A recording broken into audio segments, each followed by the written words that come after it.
The escape pod shuddered violently as it pierced Lumina's atmosphere. Captain Ethan Novak gripped the failing controls, his knuckles white with strain. The Carasian pirates had ambushed his research vessel, leaving him no choice but to jettison while his crew scattered in other directions. "Just a little longer," he muttered as warning lights flashed across the console. The dense canopy of iridescent trees rushed up to meet him. Impact was brutal and swift. When consciousness returned, Ethan found himself being dragged from the wreckage. His vision swam with spots of purple and blue. Not Spot's hands. Slender, violet-hued hands with delicate bioluminescent patterns pulsing along the wrists. His military training kicked in, but his attempt to reach for his sidearm was halted by a sharp pain in his ribs. "Be still," came a melodic voice. The language was unfamiliar, yet somehow he understood the intent. The speaker leaned into view, a humanoid female with striking features. Her skin was the color of twilight, adorned with luminous markings that seemed to communicate emotion through shifting patterns. Large almond-shaped eyes regarded him with equal parts caution and fascination. "Nira, be careful," called another voice, more commanding. A second figure appeared, taller and more muscular, with angular features and intricate markings that pulsed with intensity. Unlike the first, she carried what appeared to be a weapon, a curved blade that hummed with energy. "He's injured, Tala," the first one Nira replied. "And alone." Ethan tried to speak, but managed only a pained groan. Nira's cool fingers pressed against his forehead, sending an unexpected wave of calm through his system. "What is it?" Tala asked, circling him with predatory grace. "A male," Nira whispered with reverence. "Like the ancient stories." Tala's luminous patterns flashed in what Ethan interpreted as disbelief. "Impossible. Males perished in the Great Dying, not their males. He is ... different, from beyond the stars." Nira helped Ethan to his feet. His combat suit was torn, revealing his tanned skin beneath a stark contrast to their violet hues. The two women exchanged glances laden with meaning as others emerged from the tree line, each with the same twilight skin and bioluminescent markings, each unmistakably female. Their settlement appeared as they crested a hill, organic structures that seemed to grow from the landscape itself, pulsing with the same bioluminescence as their inhabitants. Ethan's translator was damaged, but he caught fragments of their musical language. Council, ... unprecedented ... danger, opportunity.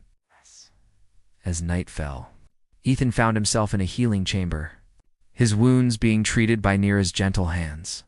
Each touch sent small electric currents through his skin, whether from her biology or his response to her, he couldn't tell. "Sleep," she murmured, her golden eyes reflecting starlight from the open ceiling. "Tomorrow, we learn each other." Outside, he could see Tala standing guard, her vigilant gaze never leaving him, a predator assessing both threat and prize. Ethan knew his life had irrevocably changed. He just had no idea how much. The language of stars dawn, broken ripples of emerald and gold across Lumina's horizon. Ethan woke to find Nira studying him, her luminous patterns pulsing in gentle rhythms. She sat cross-legged beside his sleeping platform, an array of strange fruits arranged between them. "Eat," she encouraged, selecting a star-shaped purple fruit and demonstrating. Her markings flashed in what he was beginning to recognize as pleasure when he cautiously followed suit. The fruit burst with complex flavors, sweet yet spicy, familiar yet alien. "Thank you," he said, tapping his chest. "Ethan," she mimicked the gesture. "Nira," then she pointed to his chest again, her head tilted questioningly. "Human," he offered. "From Earth." "Who, man?" She repeated the word awkward on her tongue. She indicated herself. "Luminian." Their impromptu language lesson continued through the morning. Nira proved a quick study, her mind seemingly designed to absorb new patterns. By midday, they had established a rudimentary communication system mixing gestures. Drawings and shared words .tala appeared periodically, watching their progress with guarded interest. Unlike Nira's flowing patterns, Tala's markings pulsed and sharp. Controlled sequences, military precision evident in every movement. "The council wishes to see you," Tala finally announced. her newly acquired human words carefully measured. The council chamber stood at the center of the settlement, a living amphitheater formed from luminous flora. 7 Luminian elders sat in a crescent, their markings more complex and layered than the others. Ethan stood before them, acutely aware of being the only male in a society that had apparently existed without them for generations. 300 cycles since, males were taken by the Scarlet Plague, the central elder explained through Nira's translation. Our species adapted, created new life through science and ancestral genetic material. But something was lost. Balance, another elder added, her markings pulsing melancholy blue. Ethan understood then. He wasn't just a curiosity. He was a living reminder of something their society once had.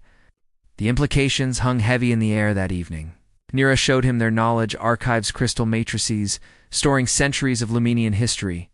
Through touch interface technology, he witnessed their civilization's evolution after the plague. Their remarkable resilience. Your arrival changes things, Nira said softly. Her fingers almost, but not quite touching his. Creates possibilities. What possibilities? Ethan asked, noticing how her markings shifted to deeper purples when she looked at him directly. Before she could answer, Tala entered. Tomorrow, you join the hunt, she declared, eyes challenging. If you are to stay among us, you must prove your worth. Understand? Ethan replied, recognizing the test for what it was. Later, as twin moons rose above the settlement, Ethan found Nira waiting outside his quarters. Without words, she took his hand, her cool fingers intertwining with his warmer ones. The contact sent visible waves through her markings, a ripple effect that seemed both involuntary and intimate. Your presence awakens forgotten things in us, she whispered, her golden eyes reflecting moonlight. Be careful on tomorrow's hunt. Tala tests more than your strength. The hunting party assembled before dawn. Tala and 5 other warrior caste Luminians, equipped with energy bows and vibration blades. Ethan wore modified Luminian armor, his human physique requiring adjustments that had kept Nira working through the night. The armor interfaced with his skin, creating a secondary nervous system that enhanced his reflexes. We hunt the Shadow Stalker, Tala explained, her markings pulsing with anticipation.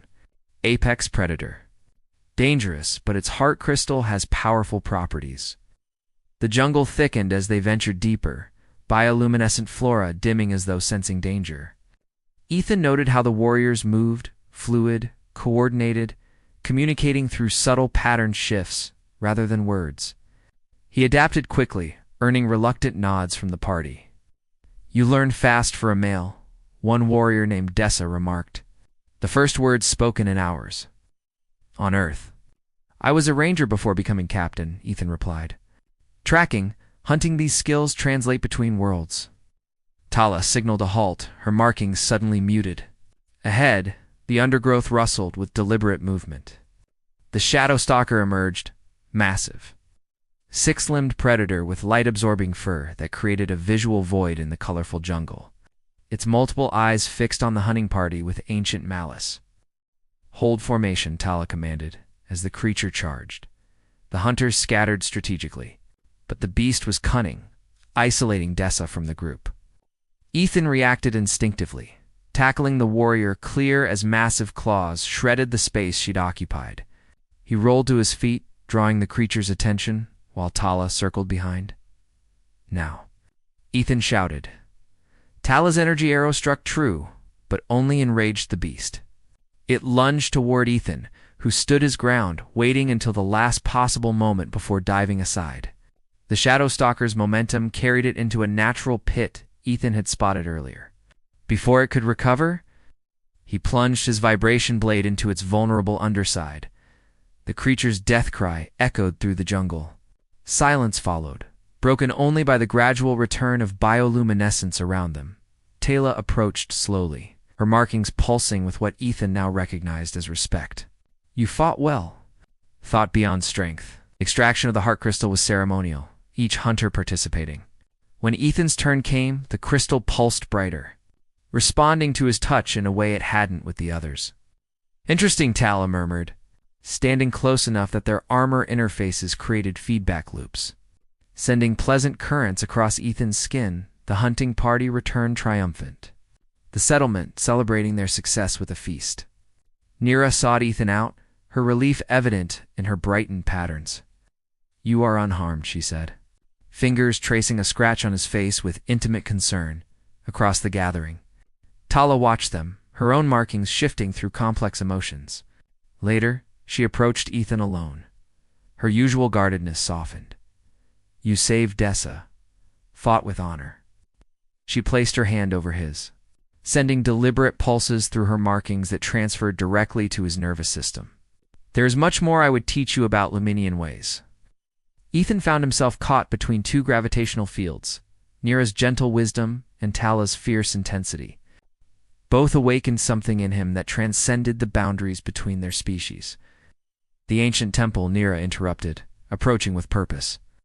"The council has granted permission to bring you there. Tomorrow. Heart of the ancient Grova." Ancient temple rose from the jungle floor like a massive crystal formation. The original structure now intertwined with living flora. Ethan walked between Nira and Tala, sensing the significance of this place in their subdued markings. "Before the Scarlet Plague," Nira explained, "our ancestors worshipped here. It contains our oldest records." Inside, crystalline walls reflected their bioluminescence, creating cascading light patterns. At the center stood a dais, with a depression perfectly shaped to hold the heart crystal from their hunt. "The crystal is key," Tala said, placing it carefully. "Witness what came before." The temple activated instantly, projecting three-dimensional scenes of ancient Luminian society, males and females working in harmony, their combined energies creating technologies far beyond what existed now. The images shifted to the plague's arrival, the desperate measures taken to preserve their species, and the gradual adaptation to a single-gender society. "Our adaptation was necessary for survival," Nira whispered, "but incomplete. Our ancestors believed balance would someday return." The final projection showed a prophetic image of being from the stars bridging worlds. The resemblance to Ethan was unmistakable. "This is why the council accepted you so readily," Tala admitted. "Some believed the prophecy literal, others metaphorical." "And you?" Ethan asked, looking between them. "I believed in preparing for all possibilities," Tala answered, her markings intensifying. "I believed in hope," Nira said simply. Her fingers finding his, the temple's energy surged unexpectedly, connecting the three of them in a neural feedback loop. Ethan gasped as he momentarily experienced the world through Luminian senses colors, beyond human perception. Emotional currents carried through bioluminescent patterns, the complex social bonds of their society. When the connection faded, something fundamental had changed. The women's markings pulsed in synchronization, and Ethan felt phantom patterns across his own skin. "The temple has recognized you," Nira breathed, wonder in her voice. That night, in Ethan's quarters, Nira visited first. Her approach was gentle, scientific, yet intimate. "May I?" she asked, her cool fingers hovering above his chest. Their touch became exploration, discovery, her markings flaring in brilliant blues when they finally kissed, tentative at first, then with growing certainty. The physiological differences created unexpected harmonies between them. Later, Tala arrived, finding them together. Rather than jealousy, her markings displayed acceptance, even anticipation. "On Lumina, bonds form in triads," she explained, approaching with predatory grace. "Balance requires different strengths." As the three connected, the temple in the distance pulsed with responsive light. Something ancient was being remembered, something new being created. Dawn brought a disruption. Ethan's emergency beacon, long thought destroyed, had activated. Human signals were responding. The human rescue vessel would arrive within 2 planetary rotations. The news spread through the settlement like ripples in still water. Leaving uncertainty in its wake, Ethan stood atop the observatory platform, watching Lumina's twin moons rise. Behind him, the council chamber buzzed with debate about the implications of human contact. He had provided what information he could about the Galactic Confederation, its policies toward newly discovered sentient species, the protections and restrictions that would follow. Your people will not force themselves upon us, Elder Solia had asked. Not if you don't wish it, Ethan had assured her. First contact protocols are strict. Now, alone with his thoughts, he confronted the choice before him: return to human space or remain on Lumina. His military career, his duty to report what he'd found, was pulled against the connections he'd formed here. Nira found him first, her approach heralded by the soft glow of her markings. You're troubled, she observed, standing beside him. I have responsibilities to my people, Ethan said. But also to yours now. To us. Tala's voice came from behind as she joined them. Or to yourself. The three stood in silence, watching the moons. Their connection had deepened since the temple, creating bonds that transcended physical attraction. Through shared neural patterns, Ethan had begun experiencing ghost impressions of their bioluminescent communication, flickers of light beneath his skin that responded to their presence. Council has reached a decision, Nira finally said. They wish to establish limited contact with humans. A cultural exchange. With conditions, Tala added. The exchange must be equal. They request an ambassador to remain on Lumina. Ethan understood the unspoken question. And if I volunteered? The council would approve, Nira answered, her markings pulsing hopeful blue. As would we, Tala added, rare vulnerability in her voice. The rescue shuttle descended the following day, a sleek Confederation vessel piloted by Commander Jansen, an old friend. Their reunion was warm but brief. The situation requiring explanation? An undiscovered sentient species? Jansen whistled low. Headquarters will want a full report. They'll get one, Ethan assured him, along with my formal request for ambassadorial assignment. Jansen studied his friend closely. You've changed, Novak. Found something worth changing for, Ethan replied, glancing toward Nira and Tala, who waited at a respectful distance. Later, after diplomatic preliminaries were established and Jansen had departed with Ethan's official reports, the three returned to the ancient temple. The heart crystal pulsed in welcome as they approached the dais. What happens now? Ethan asked. Nira took his hand, her markings synchronizing with his emerging patterns. We build something new. Between worlds, Tala completed their circle, strength tempered by newfound openness. Between stars, as their hands joined above the crystal, Ethan felt the temple's energy flow through them, past, present, and future merging into possibility. Whatever came next, they would face it together, creating balance from difference, strength from vulnerability, and love from the unexpected spaces between worlds.